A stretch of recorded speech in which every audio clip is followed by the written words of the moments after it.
ទូទាជូនដល់លោកអ្នកដែលកើតនៅឆ្នាំរោងបងប្អូនរាសីរបស់លោកអ្នកដែលកើតនៅឆ្នាំរោងប្រចាំខែសីហាឆ្នាំ2026លេខសំណាងលោកអ្នកដែលកើតនៅឆ្នាំរោងគឺលេខ367ចំណែកពណ៌សំណាងរបស់លោកអ្នកដែលកើតនៅឆ្នាំរោងគឺពណ៌ទឹកក្រូចបងប្អូនកូនក្មួយបាទលេខសំណាងលេខ367ពណ៌សំណាងគឺពណ៌ទឹកក្រូចលោកអ្នកដែលកើតនៅឆ្នាំរោងរាសីរបស់លោកអ្នករយៈពេល6ខែកន្លះឆ្នាំពេញ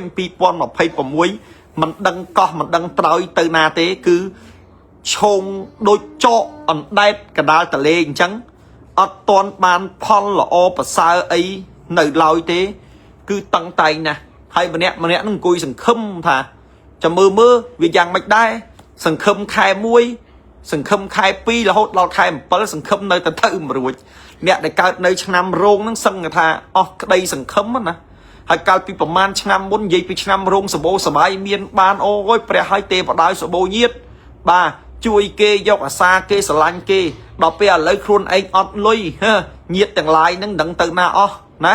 ហើយឈឺចាប់មិនមែនឈឺចាប់ឯខាងក្រៅរឹងមាំសួរថាណែឯងកើតឆ្នាំរោងអញ្ចឹងឯងជួយគេច្រើនអញ្ចឹងណាកូនដល់ពេលឥឡូវនេះកូនឯងមានទុកអញ្ចឹងមានណាគេមកជួយអីកូនឯងមិនដែរពិបាកចិត្តអូអញមានពិបាកចិត្តអីទេអាណាមិនជួយទេហើយទៅអញធ្វើតែប៉ុនទេប៉ុនក្នុងចិត្តចង់ផ្ទុះសួតហើយឈឺចាប់ណាបើអញមានឱកាសមានម្ដងទៀតណាអញឈប់ជួយហើយកុំសង្ឃឹមទោះបីមានមែនតែគេមកលួងជួយគេដដែលអ្នកកើតឆ្នាំរោងជីវិតđóបាទឥឡូវគេពងដើរលៀបពណ៌គេពងដើរនិយាយដើមណអញ្ចឹងណាអញ្ចឹងអ្នកកើតឆ្នាំរោងយើងអ៊ុតមើលថាតើរាសីរបស់យើងនៅក្នុងខែ8ហ្នឹងវាយ៉ាងម៉េចដែរព្រោះខែ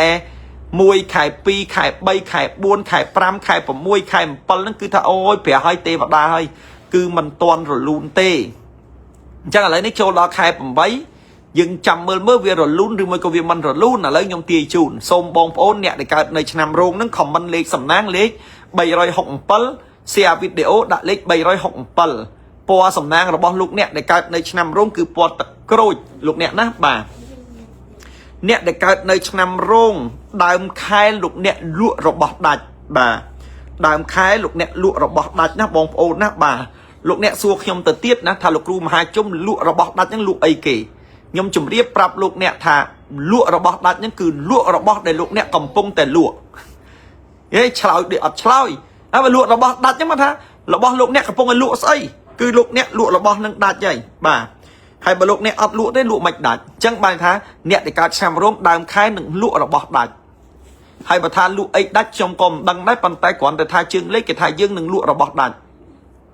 អញ្ចឹងអ្នកដែលកើតឆ្នាំរោងដើមខែលក់របស់ដាច់ណាបងប្អូនកូនក្មួយសូមជូនពរឲ្យលក់អ្វីដែលយើងកំពុងតែចង់ឲ្យលក់ដាច់ឲ្យបានតម្លៃល្អណាអញ្ចឹងអ្នកកើតឆ្នាំរោងដើមខែលក់របស់ដាច់អ្នកដែលកើតនៅឆ្នាំរោងដដែលបងប្អូនកូនក្មួយចន្លោះពីថ្ងៃទី6ដល់ថ្ងៃទី8បងប្អូនអ្នកដែលកើតឆ្នាំរោងហ្នឹងនឹងមានដំណឹងមិនល្អបាទមានដំណឹងមិនល្អមិនថាមានគេនិយាយដើមមានគេលៀបពណ៌មានគេចំណែននេះពីថ្ងៃទី6ដល់ថ្ងៃទី8ហ្នឹងអ្នកដែលកើតឆ្នាំរោងគឺនឹងមានគេនិយាយដើមមានគេលៀបពណ៌អញ្ចឹងអ្នកដែលកើតឆ្នាំរោងទាំងអស់វិធីមួយគត់គឺពេលនេះគឺលោកអ្នកមិនបាច់តបតទេពីព្រោះថាអារឿងគេលៀបពណ៌អារឿងគេនិយាយដើមអារឿងគេចំណែននិន្ទាឈ្នាននេះអាគេនិយាយពីខ្មៅទៅសពីសទៅខ្មៅសម្រាប់យើងអ្នកកើតឆ្នាំរោងហ្នឹងគឺវាមានឆ្អែតឆ្អន់ទៅហើយមិនមែនតែលើកទី1ទេដូច្នេះមិនបាច់ព្រួយមិនបាច់ខ្វល់មិនបាច់បារម្ភទេគឺអាណានិយាយអីនិយាយទៅឲ្យអ្នកណាថាអីថាទៅណាប៉ុន្តែធម្មតាមនុស្សបងប្អូនវាមានសេចក្តីឈឺចាប់វាមានសេចក្តីឈឺចាប់វាមានអារម្មណ៍ដែរប៉ុន្តែខ្ញុំសនោមពរថាដំណាក់កាលនេះមិនឈឺចាប់ទេដំណាក់កាលនេះក៏គ្មានយុត្តិធម៌សម្រាប់យើងដែរចឹងមិនបាច់ទៅបកមិនបាច់ទៅវែកញែកទេហើយកាលណាតែបកកាលណាតែវែកញែកអាហ្នឹងគឺកាន់តែមានរឿងបន្ថែមទៅទៀតណាចឹងកុំបកកុំចង់បានយុត្តិធម៌ណាគ្មានទេយុត្តិធម៌សម្រាប់អ្នកកើតឆ្នាំរោងនៅពេលនេះចឹងទោះបីណាធ្វើអីធ្វើទៅសុំតែមកសុកទៅបានហើយអ្នកកើតឆ្នាំរោងណាកាលណាតែបកស្រាយកាលណាកាន់តែតបអាហ្នឹងគឺអ្នកដែលកើតឆ្នាំរោងកាន់តែលងហើយបាទ យល់ទេចឹងសូមឲ្យមានការប្រយ័ត្នប្រយែងហើយក៏កុំតបតអ្នកដែលកើតឆ្នាំរោងដដែលបងប្អូនពីថ្ងៃទី14ដល់ថ្ងៃទី17លោកអ្នកដែលកើតនៅឆ្នាំរោងលោកអ្នកនឹងមានដំណឹងល្អណែវាផ្ទុយណាបាទកាលពីថ្ងៃ6ដល់ថ្ងៃទី8ហ្នឹងមានគេនិយាយដើមមានគេនិយាយមិនល្អហ្នឹងរឿងអាក្រក់ប៉ុន្តែដល់ពេលថ្ងៃទី14ដល់ថ្ងៃទី17អ្នកដែលកើតនៅឆ្នាំរោងគឺលោកអ្នកនឹងមានដំណឹងល្អដំណឹងហ្នឹងគឺយើងទន្ទឹងរង់ចាំមកយូរហើយដំណឹងហ្នឹងគឺយើងប្រាថ្នាចង់បានយូរហើយប៉ុន្តែវាមិនដឹងបានវាមិនឃើញបានវាចេះតែរង់ចាំបាត់ទៅឆ្ងាយទៅណាប៉ុន្តែពីថ្ងៃទី14ដល់ថ្ងៃទី17ហ្នឹងគឺអ្នកដែលកើតនៅឆ្នាំរោងហ្នឹងគឺនឹងទទួលបាននៅភាពល្អប្រសើរភាពរីកចម្រើនត្រឡប់មកវិញបាទឬមួយក៏យុត្តិធម៌ត្រឡប់មកវិញអញ្ចឹងអ្នកដែលកើតនៅឆ្នាំរោងហ្នឹងពីថ្ងៃទី14ដល់ថ្ងៃទី17ខែសីហានេះលោកអ្នកនឹងទទួលបាននៅភាពល្អប្រសើរសម្រាប់អស់លោកអ្នកពីថ្ងៃទី22ដល់ថ្ងៃទី25ណែពីថ្ងៃទី22ដល់ថ្ងៃទី25អ្នកដែលកើតនៅឆ្នាំរោងសូមលោកអ្នកប្រយ័ត្នសុខភាពបាទប្រយ័ត្នសុខភាពបន្តិចនេះពីថ្ងៃទី22ដល់ថ្ងៃទី25ប្រយ័ត្នសុខភាពបាទសុខភាពប្រយ័ត្នឲ្យមែនទែនប្រយ័ត្នឈឺហើយសុខភាពដែលឈឺនេះឈឺមកពីធ្វើការហួសកម្លាំងកុំអាងតែខ្លួនឯងខ្លាំងកុំអាងតែខ្លួនឯងនឹងរឹងមាំហើយលោកអ្នកគិតតែពីធ្វើការលោកអ្នកគិតតែពីធ្វើគឺមិនសូវជាបានល្អប្រសើរប្រមាណទេដូច្នេះអ្នកដែលកើតនៅឆ្នាំរោងគឺសុំថែរក្សាសុខភាពពីថ្ងៃទី22ដល់ថ្ងៃទី25កុំអាងតែខ្លួនឯងហ្នឹងអញមិនអីទេប្រយ័ត្នអីណាបាទប្រយ័ត្នបាក់បងប្អូនប្រយ័ត្នបាក់អញ្ចឹងការងារធ្វើការឲ្យមានពេលមានវេលាហើយក៏ធ្វើការឲ្យគិតប្រមាណអំពីសុខភាពប្រើគោឲ្យស៊ីស្មៅជិះឡានឲ្យចេះចាក់ព្រេងសិនបាទឲ្យចេះចាក់ទឹកផងអញ្ចឹងប្រើមនុស្សឲ្យលំហែផងអ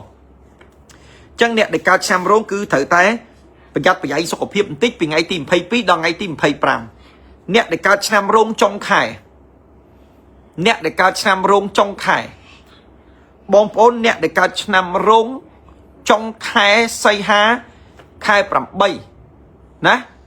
លោកអ្នកដែលកើតឆ្នាំរោងចុងខែសីហាខែ8ហ្នឹងលោកអ្នកនឹងមានមុខរបរថ្មីឬមួយក៏ការងារថ្មីបាទមានមុខរបរថ្មីការងារថ្មីណាពីថ្ងៃនៅចុងខែសីហានេះលោកអ្នកដែលកើតនៅឆ្នាំរោងអាចនឹងមានមុខរបរថ្មីអាចនឹងមានការងារថ្មីហើយបងប្អូនសួរខ្ញុំថា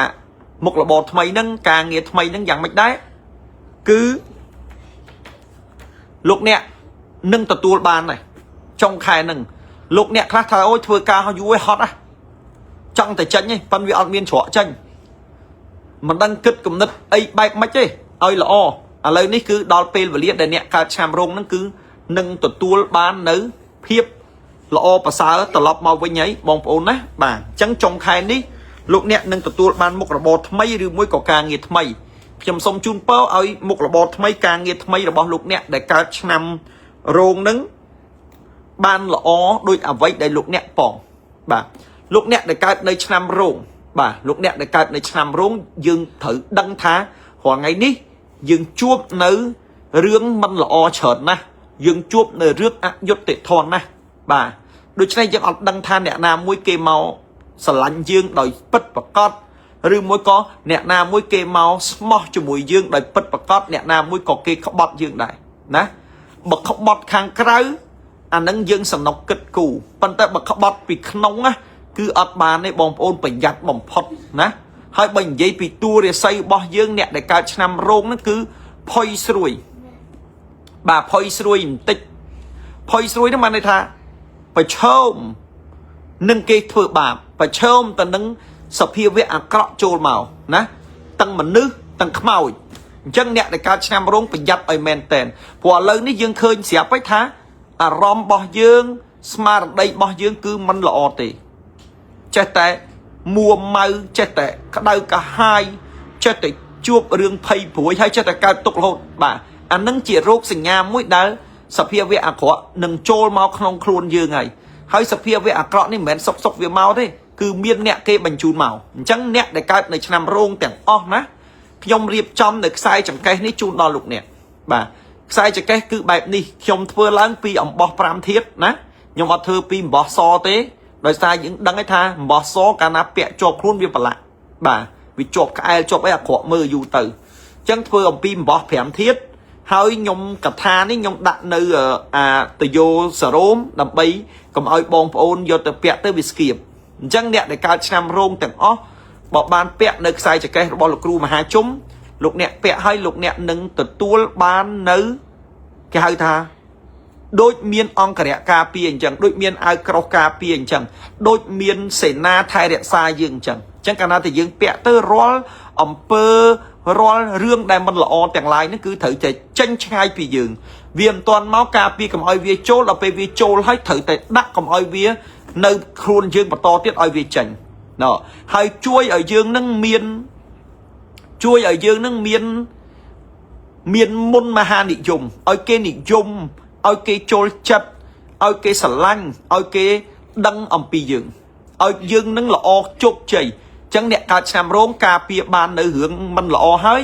ថែមទាំងជួយឲ្យយើងនឹងមានភាពល្អប្រសើរហើយនឹងជួយឲ្យយើងនឹងបានចម្រើនរុងរឿងកាក់កបលក់ដូរដាច់រ៉ូស៊ីមានបានចម្រើនរុងរឿងក្នុងមុខរបរដូច្នេះបងប្អូនកូនក្មួយទាំងឡាយដែលកើតនៅឆ្នាំរោងលោកអ្នកប្រញាប់រុះរាន់ទំនាក់ទំនងដើម្បីទទួលនៅខ្សែចង្កេះនេះពីលោកគ្រូមហាជុំយកទៅពាក់ដើម្បីឲ្យយើងបានល្អហើយបើពាក់ត្រូវតែពាក់ដាច់ខាត់នៅក្នុងខែ8ហ្នឹងបាទក្នុងខែ8ហ្នឹងគឺត្រូវតែពាក់ហើយពាក់ដើម្បីបានខ្សែចង្កេះនេះជាប់នឹងខ្លួនហើយលោកអ្នកនឹងល្អជោគជ័យហើយនឹងហេងហើយរយៈពេល1ឆ្នាំពេញក្នុងឆ្នាំ2026នេះអ្នកដែលកើតនៅឆ្នាំរោងហ្នឹងគឺនឹងមិនមានបញ្ហាឬមួយក៏ឧបសគ្គអីបន្តទៅទៀតទេអញ្ចឹងលោកអ្នកដែលកើតនៅឆ្នាំរោងគឺយកខ្សែចង្កេះនេះយកទៅពាក់ទៅលោកអ្នកនឹងហេងកាក់កបជោគជ័យណាលោកអ្នកដែលកើតនៅឆ្នាំរោងនឹងបើចង់បានលោកអ្នកទំនាក់ទំនងប្រញាប់